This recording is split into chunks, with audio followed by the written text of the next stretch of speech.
Hey, thanks for joining me. We're going to look at Absolute Batman right now. Hope you're all having a good day. Hope you're having a better day than I am. I only bring that up because for the last 2 days, my goddamn heater has been out on my house. I put a brand new heater in this place barely 1 year ago last month.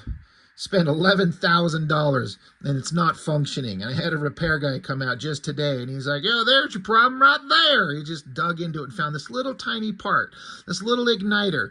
It's just burned out. And he's like, "I could fix that real quick for you there. Problem is, I don't have the part in my truck.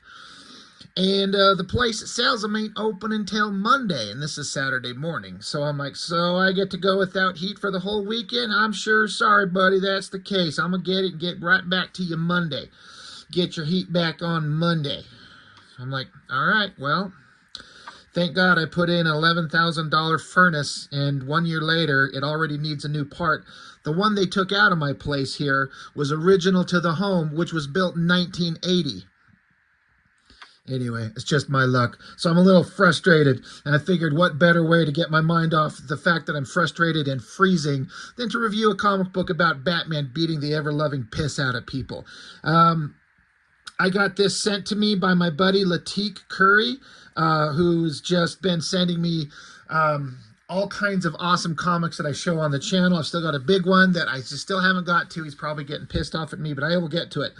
But this one, he sent me the collection of the first 6 issues of Absolute Batman. I have, at this point, only read the first issue. I wanted just to start with just issue 1. This has been out for a minute. I've been hearing everyone talking about it, and the hype around this thing is pretty dang huge. And so I just want to experience issue 1. Obviously, I'm going to read the whole thing, and we'll get into that later. But does Absolute Batman live up to the hype? There was no doubt in my mind that this was going to be a good story. Like, when it's got kind of the critical acclaim that it's been receiving, I'm like, there's no way that this is going to suck. There's such a thing as something is well received and popular and successful, and I still don't like it just because it doesn't fit my personal tastes.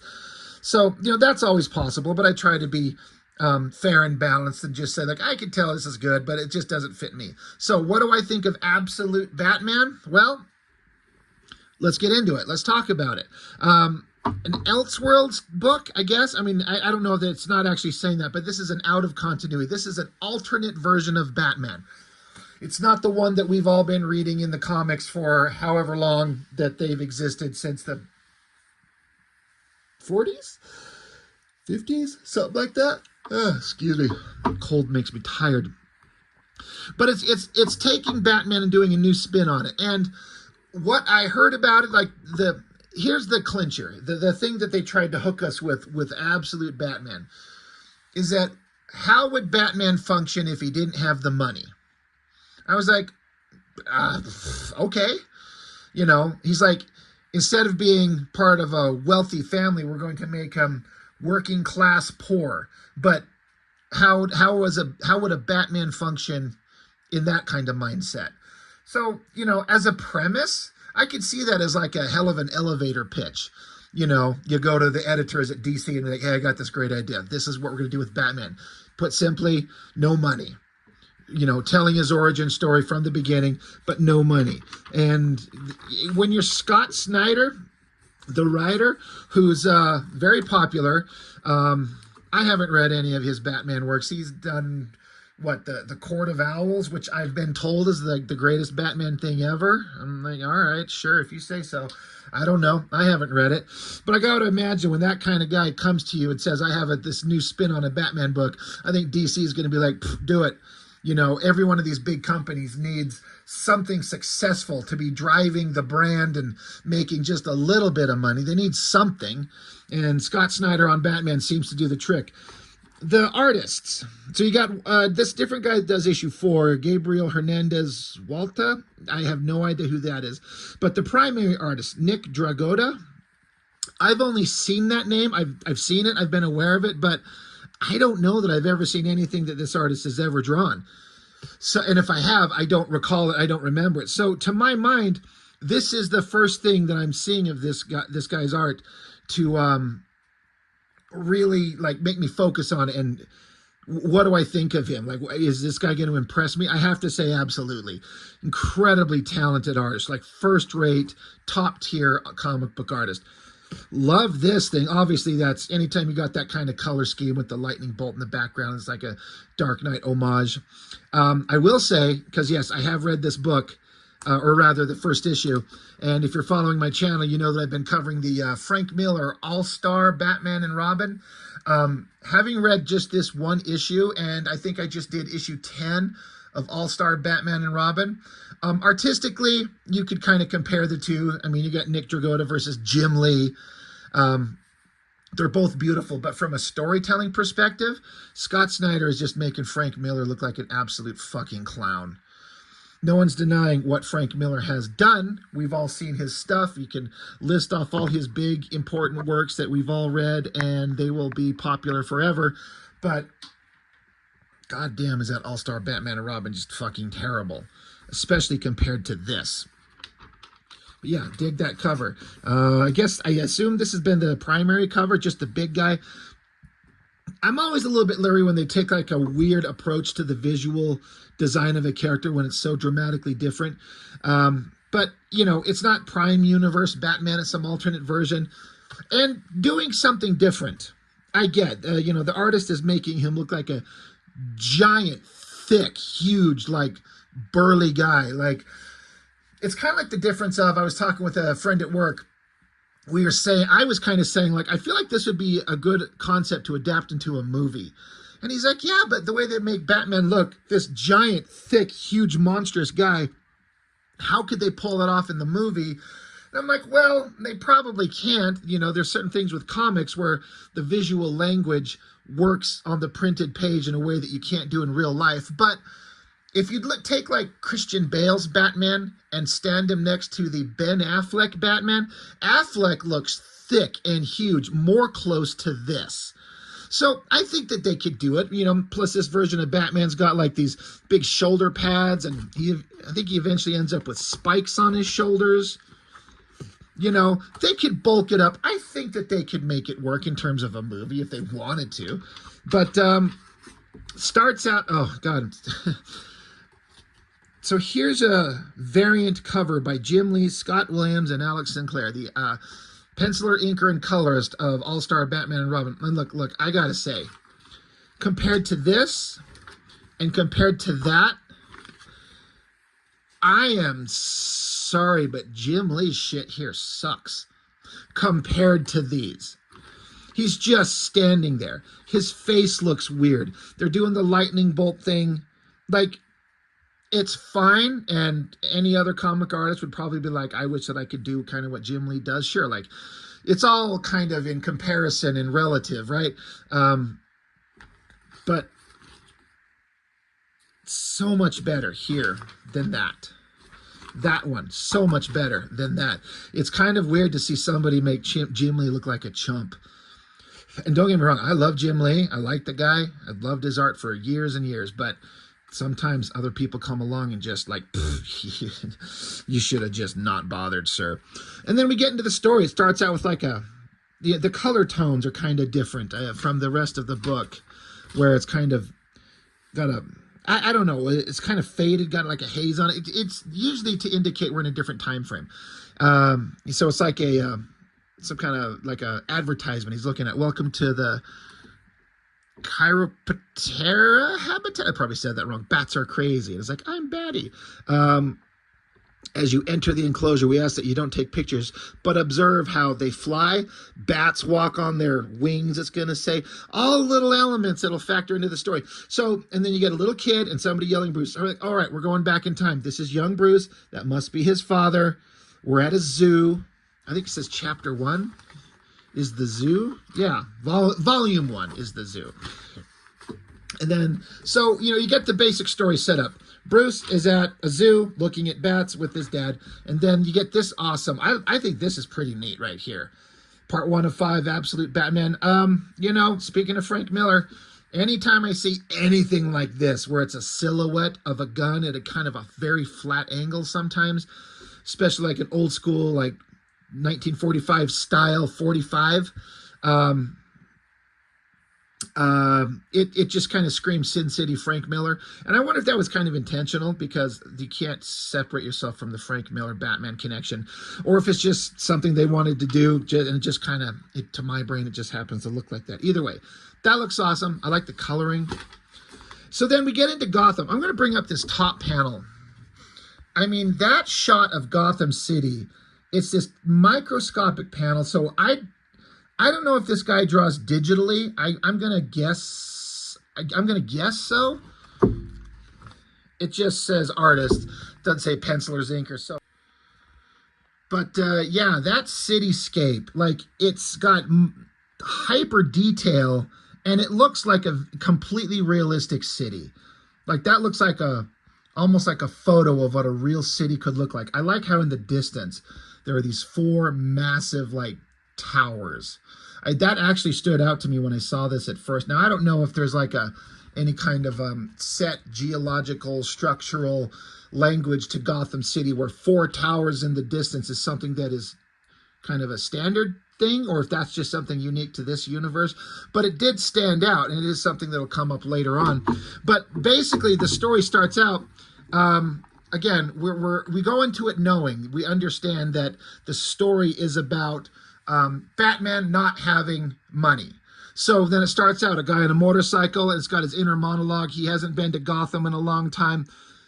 He says something's changed. I don't know what you've been like since I've been gone. He's looking for something, and he stops, parks his bike. He picks up some stuff from this guy, and the dude says, "Are you going to really park your bike outside? You're asking for trouble." And this guy's like, "No, I'm not scared. I'm not worried." It's Alfred Pennyworth. Normally Bruce Wayne's butler. Here he is, some kind of like bike riding badass. Chains his bike up, goes into a room, does an eye scan, and goes into this room that's just got weapons all over the wall, like a secret safe house of his own. He makes some tea. He calls and leaves a message to somebody named Julia, and he's like, "I'm sorry I've been away. I'm in Gotham for a minute. If you're around, I'd love to see you. But this is your father, by the way." So he leaves a voicemail. And then he goes on and he gets onto some kind of communication with some unknown voice talking about the state of Gotham, how it's basically, Gotham is just a hellhole. And Gotham City is always a hellhole. It's one of those things where you have to just kind of wonder how and why anybody, anywhere, ever would choose to live in Gotham City. Like, it's filled with the most psychotic, murderous madmen ever. Anybody with half a brain would fucking move out of that place. And the thing that they do in this story is they set up the violence that's going on to be extremely disturbing. It's extremely, I don't know what else to say. It's just very disturbing. Now, it's always bad, but when they make it like just civilians and even children cannot escape random murderous violence, like, no one would be living in this city. So he gets some information. He takes off, and you see that his bike has been stolen. The chain is cut. And he's like, "I fucking hate this town." Then we cut to Croc's gym. Oh, Croc. And you can tell it's a rundown part of the city. It looks like it's the last remaining building while there's a bunch of construction going on. So you would kind of infer, like, you know, the city's trying to modernize some of it, and this is part of the old town. This is the one last remaining structure. So you got a dude, dark hair, kind of slender, beating on a heavy bag. "No fear, no weakness. Tonight you are a..." So I think it's a misdirect. It's supposed to kind of make you think, "Oh, well, is this is Batman," or at least Bruce Wayne, right? But behind him, a voice says, "I think it's my turn." And so the guy says, "Oh, hey, Bruce, sorry, I just was keeping it warm for you. Big date tonight, got to get in the right headspace. It's brutal out there."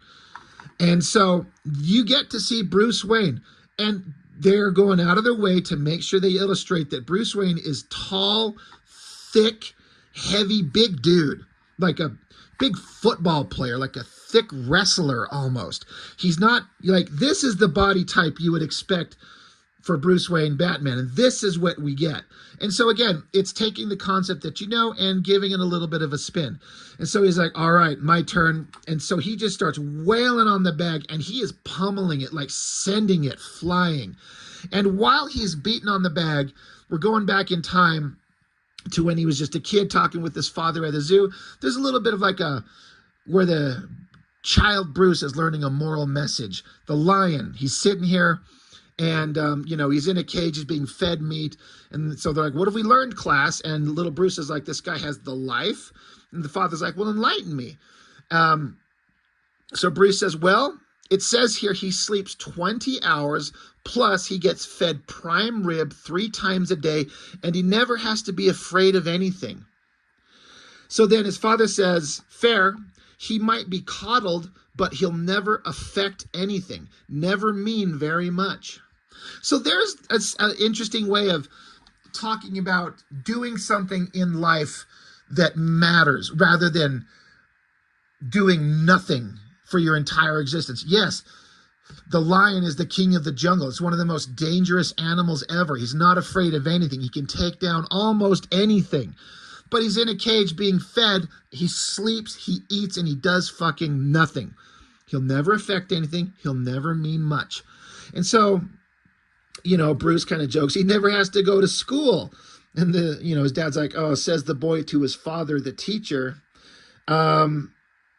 So, they go along, they kind of laugh, and it keeps intercutting between grown-up Bruce beating on the heavy bag as he thinks about his father. Now, if we know the lore of Batman, we know that father's probably not long for this world, right? Like, we don't know what's happening, but this is Batman. There's certain things that have to happen.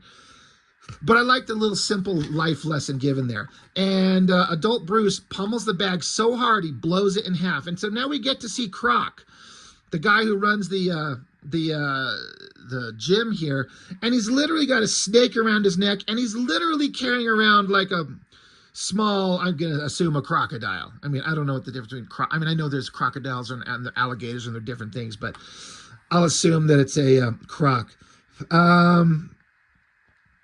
He even talks about, let's see. He says, Ozzy hooked me up with my exotic pet license. So there's a kind of at least a reason why he's able to carry around these fucking animals. It's kind of silly. But, and there's, the references to things.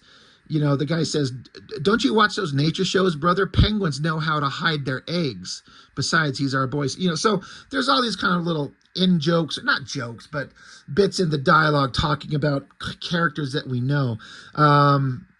The guy who runs the gym here, Croc, he says, you haven't come to poker in months, man. Everyone's in this week. Eddie, Harvey, Oz. I'm even trying to get Selena. And he's just like, I can't. So Bruce is like, I've got shit to do. So you know what he's going to be doing, or, where his mindset is. And then it shows a picture of these kids here, which I'm going to assume is Bruce, and then all the other, probably Harvey, Oz, like all the traditional Batman characters as kids. They all knew each other when they were smaller. So now we get into this giant yacht. I did think that this was kind of interesting. If you look right here, the sound effects coming out of the top of the boat is just NNSSST. So it's just like a way of writing to have like a heavy, like club music beat. It's like, And I was like, oh, that's actually pretty funny. It actually works. Like you read it, you hear it in your head, and you get the idea of what is going on. So you got this boat, there's all kinds of like food. This one guy that, probably some gangster, he's like, could that possibly go any louder? But they're hanging around. There's these 2 guys at the table, regular looking dudes. I think it's Maroney and, I know the name. Oh, God damn it. The traditional gangster bad guys in Batman. But then there's also these guys with these like dome heads and this animalistic looking face. There's a girl, like there's even it looks like a kid in the pool with the same thing. There's a woman in the pool with the round mask. She looks really creepy. And they're talking about they're these bad guys called the party animals, and they're They're pieces of shit, killing people left and right. Old ladies, kids, for what? There are rules, you understand? Gotham isn't just, they're trying to say, like, you guys are doing some horrific violence, and you can't do it. Oh, yeah, Falcone, that's what I'm trying to say. Maroni and Falcone, there it is. So it's like you got mob bosses and other bad guys, and what kind of evil shit are they getting into? So they talk back and forth, but eventually, ultimately, Maroni and Falcone get killed. So it's like they're taking the traditional mob boss guys and eliminating from the story immediately. They're gone. These new creatures, these party animals, these violent, like they put knives through the guy's eyes. Like, it's pretty dark. Then we cut to silhouette. Bruce Wayne putting on the outfit, and we're intercutting with news reports and like video footage of like horrible things happening. It says 6 more murdered today. The question is, who are these monsters? The party animals. People are hacked apart with machetes. We are warning you, the footage you are about to see is disturbing. Small children may not want to watch. So they keep showing all this horrible, horrible violence with the news report saying how bad things are. So you're getting how and why Bruce Wayne is becoming the Batman. So you get it. We understand the Batman lore and mythology. It's setting it up. And now we cut over to, we get Jim Gordon. And as would be the case, the violence is so bad, like the population is like, why are the cops not stopping this? This is a hellhole we live in. This is horrible. Why are you guys not stopping this? And Gordon's like, I'm working on it. We're doing our best. But while this is going on, we see these cut scenes of bad guys. Well, this is Alfred up here, but then he sees some of these party animal monsters surrounding the building, and they break in. Everyone ducks under their chairs. I like this shot of like these skull masks they're wearing. The guns look nice and realistic and appropriate. They look really cool. They take a shot at Gordon. There's Barbara. This girl's saying, Dad and Barbara, just get everyone out of here. I'm guessing Barbara's adopted because they're not the same. Like, he's white. She looks like she's African American. So, whatever. It's just an interesting spin on the characters. But so these bad guys, these monsters with skull masks, like part of these horrific, violent bad guys that are out here. One of them says, anyone want to beg? Tell us about your kid, your sick grandma. We love that. No? All right. Well, let's rip them up. So like, all right, no one wants to beg. We're just going to murder him. But then one of them gets grabbed around the throat, dragged out through the door, and taken away. Or at least not one of them, but all of them. The cops are left like, holy shit, what the hell was that? What's going on? And so the girl, Barbara, she looks out through a section in the window. She's like, we got to see what's going on. And we get a close-up of Batman's face. Although it's upside down, it was a little bit kind of disorienting for a second. He says, whatever you hear, do not open this door. So Alfred's up there, and he's watching. He keeps reporting. And looking down, the 3 bad guys are there. And then up here, just in the darkness, you can see like a silhouette of Batman hanging upside down just like a bat with his cape covering him. So they take their guns and they just unload on him, and the bullets bounce off him. So this version of Batman is completely bulletproof, or at least his cape is. That's pretty awesome. So they keep shooting, and then so Batman flings like a smoke bomb down, and we get the traditional awesome giant like splash page of him jumping down to attack people. And I can't help but I gotta wonder if there's some kind of intentional connection to the Dark Knight with like the gray tights. And then the bat symbol is like, this version of the bat symbol is very just squared off or rectangular blocky shape, which was kind of the way that Frank Miller did it. And I see that shot, and it has shades of the Dark Knight, so I can kind of see that intentionally trying to look like that. But he's jumping down. Apparently, he can dodge bullets, or he's just bulletproof. So now we're going to get Batman kicking ass. And in the story, this is set up as like, this is the first time anyone's seen this guy. So you get some great action shots, great movement.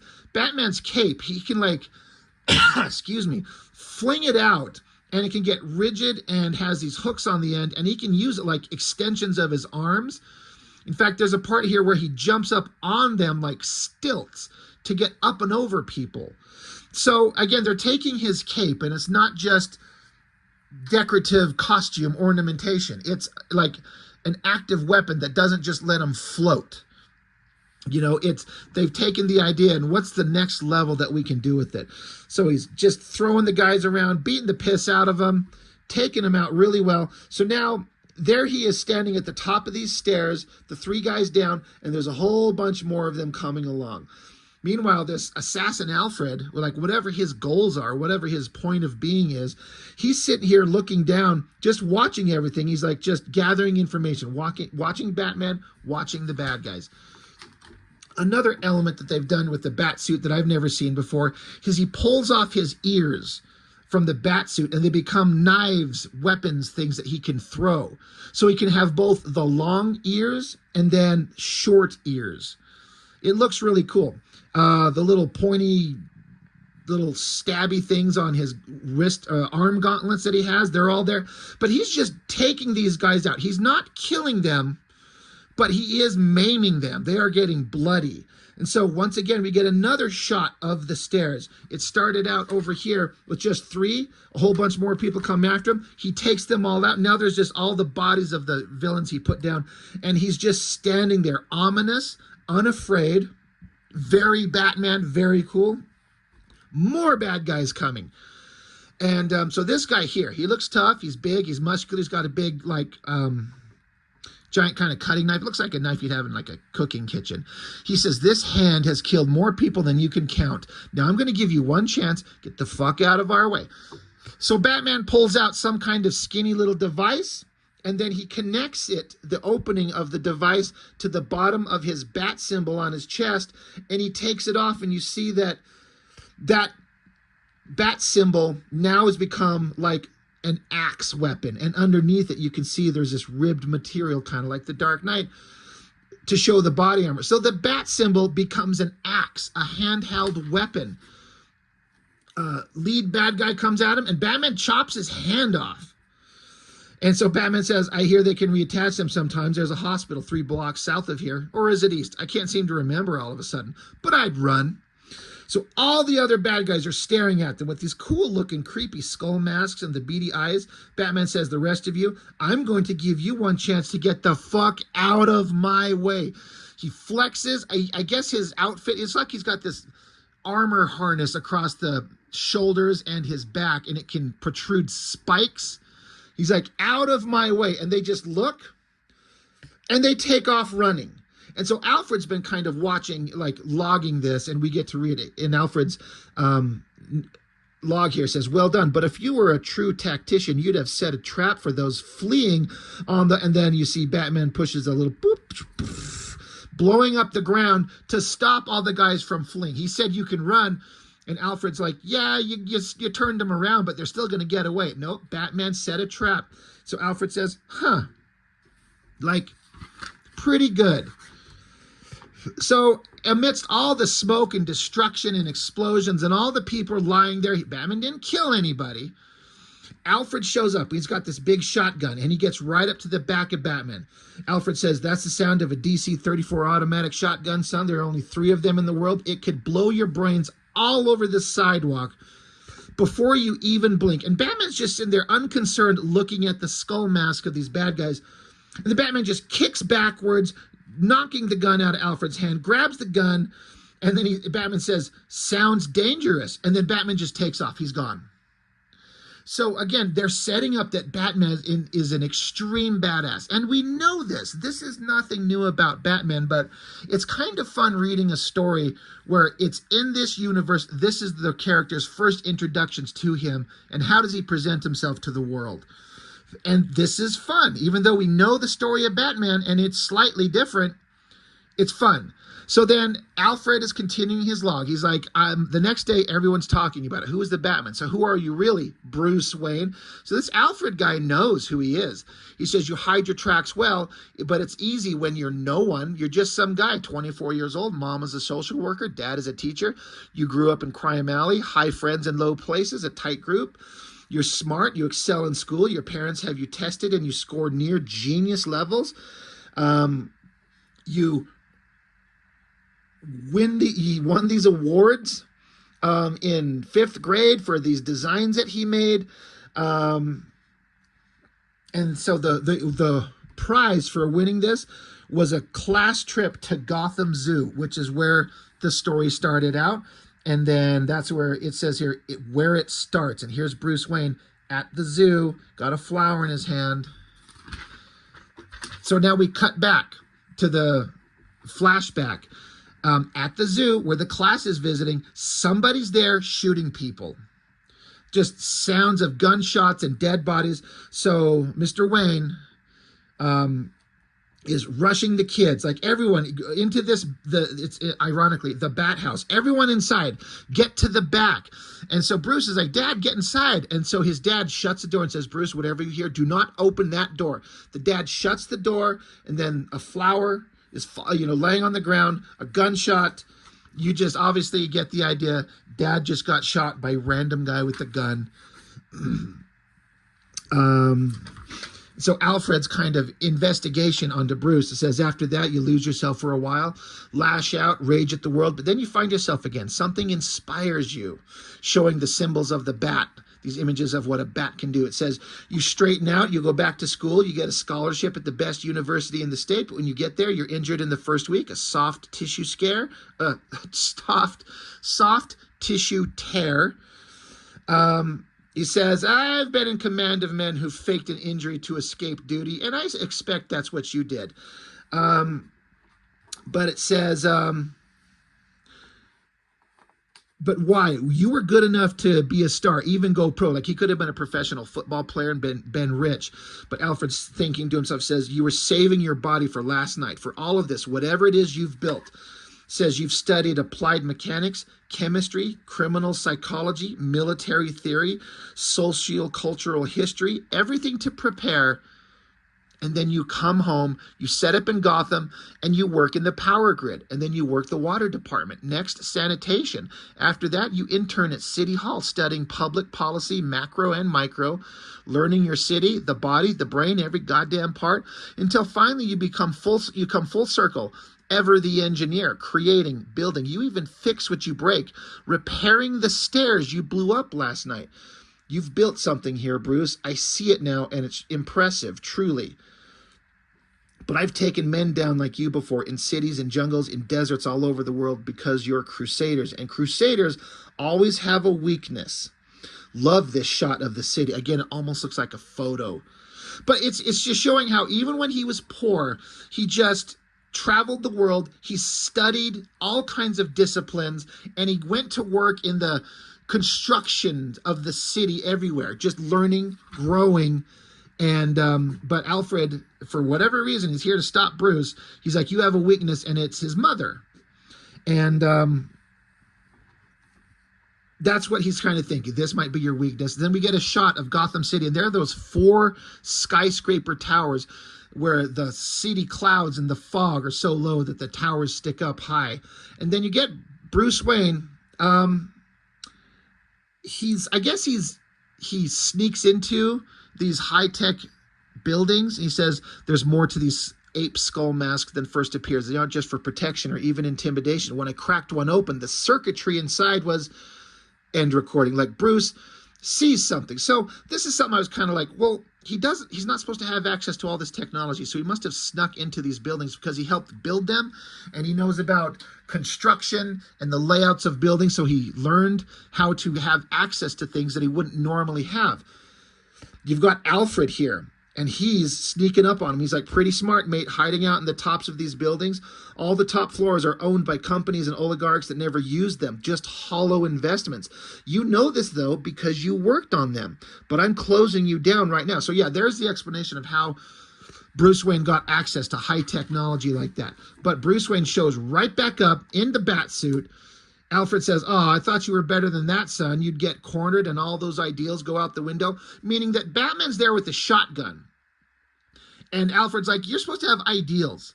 And you get cornered, and suddenly you're going to point a gun and execute a guy. You're going to shoot a dude. I thought you had ideals. So Batman got the gun pointed right at him. And Alfred says, give me the gun, kid. You're no killer. Boom! Batman shoots him right in the fucking face. And as he falls, Batman has his hand on a motorcycle handle. It's the motorcycle that he stole the bike from Alfred in the earlier pages. And then the text from Alfred says, And then a few things happen very fast. First, I realized the little shit modified my prized shotgun to make it non-lethal. He ruined it. Second, I hear that very gun clatter by my side as though he's saying, keep it. Then, third, I hear this roar, the roar of my own damn bike. Fourth, his voice tells me, you're not the only one who follows people. And so, Bruce, you see this portion of the wall cracking open as the Batman on the bike leaps out off the high floor of the building. Alfred's narration says, and lastly, I hear the sound of glass shattering as he rides out the window 1,000 feet up. Alfred says, where the hell is he going to land? Then you see one of these old kind of things with the bats like we've seen through. It says, bats are crazy. And we just end with Batman leaping through his air, his cape billowing out. Alfred's inner monologue says, I think to myself, maybe you're not so bad these days, Gotham. And that is the end of issue 1. Outside of this epilogue where some people are flying a plane into Gotham and they're talking about they've got this super rich guy on their plane that has no name, no sir, no nothing, no this or that. And then he says, no, they're all his names he has are fake. Jack, Arthur, hell, I don't even know what his real name is, but when you're one of the 30 richest men on the planet, you can be whoever you want. So what about this guy? They're like, just don't joke with him. Don't joke. They're like, why? Didn't you hear? This guy never laughs, not at anything, ever. That's why they call him the Joker. So, of course, you got to get the Joker in there. I got to be honest, I'm getting a little fucking sick of the Joker. But maybe they'll introduce a version of him that I like. But that's essentially the end of the book. Just him leaping off into the night on that bike with this great spread shot with the moon. So what did I think? You know, I've said I don't read a lot of DC comics at all. I haven't read very many Batman comics, but I've read some. I've got a small pile of them. But we all know the Batman mythos and the lore, and I've seen every movie, and I like Batman a lot. I really do. I think he's a top-tier, first-rate character. He's awesome. And this alternate version of him, this is awesome. I enjoyed it a lot. I do have to say, though, outside of just the changes that they made, it's just another Batman story. It's just another Batman origin. We've seen it. It's got interesting spins on everything that we've already seen, and that's fine. But I don't know if I was just kind of hoping for or expecting something different. There's nothing in here like that I have a problem with. It all works really well. It reads great. It would make a great movie. But it's just another Batman story. It's just guy has a quest for vengeance to stop criminals. He's smart. He's got technology. He's better than everyone. And the stakes are going to ramp up from fighting people on the ground, like just regular people, to there's probably going to be super powered or super crazy psychotic villains, and the consequences to everything will get bigger and bigger, and we'll see how he takes it. He'll probably have the experience where things knock him down and he's at his lowest and he's lost everything, and how is he going to rebuild himself and come back from the devastation of some kind of horrible defeat to show that he is actually the superhero that, we all know him to be, blah, blah, blah, blah, blah, blah. I enjoyed it. I find it very worthwhile and entertaining and awesome, but it is just another Batman story. It's not that unique, but it's still top tier stuff. So I don't know. I hope that makes sense. So I'm looking forward to reading the rest of this book. I mean, I have not read any more of it yet, but I am curious to. I want to. I am very interested to see where they go and see kind of what interesting things they do with this. And I'll get to that eventually. But this is fun. I dig it.